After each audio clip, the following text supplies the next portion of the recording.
Գյուրեղյան, եթե Հայաստանում լիներ բռնապետություն, դուք ուղղակի պապանձված կլինեիք։ Եվ դուք չէիք կարող այս ամբիոնից գալ եւ այդպիսի բաներ խոսել։ Դա ուղղակի աքսիոմատիկ ճշմարտություն է։ Որևէ երկրում, որտեղ կա բռնապետություն, որևէ մեկը չի կարող գալ եւ երկրի ղեկավարի նրա ընտանիքի անդամների մասին ճամարտակել այն ամեն ինչը, ինչ որ դուք նոր այստեղից արեցիք։ Դա մեկ։ Երկրորդը, որ բան եք անում, ծաղրում եք էլի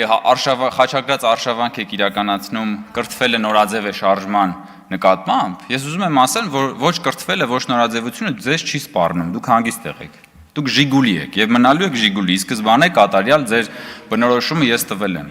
Ես իրեն անձնապես չեմ վիրավորում, ես ձեր մտածողությունն եմ ներկայացնում, պարոն, բա չէիք լսում,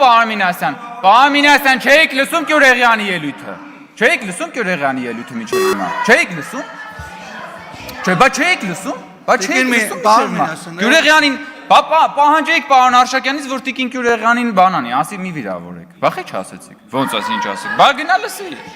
ավելի պարոն Մինասյան խնդրում եմ էլի եկեք, կգաք ելույթ կունենաք կարտահայտվեք։ Պարոն Մինասյան, տեղից Հիմա ես էլի եմ ասում, ձեզ չի սպառնում ոչ կրթությունը, ոչ նորաձևությունը, որովհետև դուք